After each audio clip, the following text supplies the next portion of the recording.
buhay ay kailangang ine-enjoy lang. Yan ang sabi ni Nobita at ako mismo'y naniniwala dyan. Maraming pagsubok sa buhay na kailangang bigyan ng saya at kulay, nang hindi malugmok sa kalungkutan upang mahikayat ang buong sanlibutan na hindi dapat susuko sa anumang laban.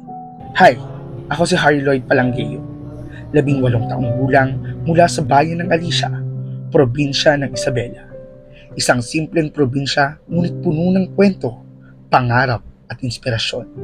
Isa akong aktibong leader estudyante, dance choreographer, makeup artist, at host.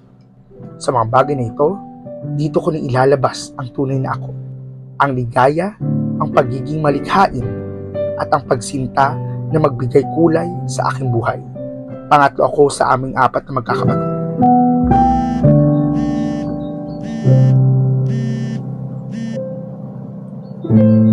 Mahilig akong gumala sa iba't ibang lugar, kahit saglit lang, para makalimot sa problema.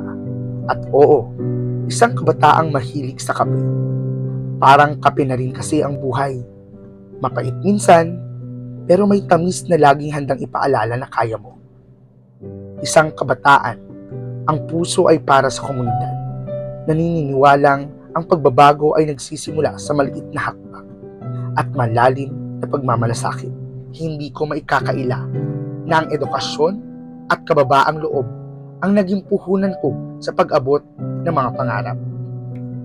Isang simpleng kabataan na puno ng pangarap, lakas ng loob at malasakit.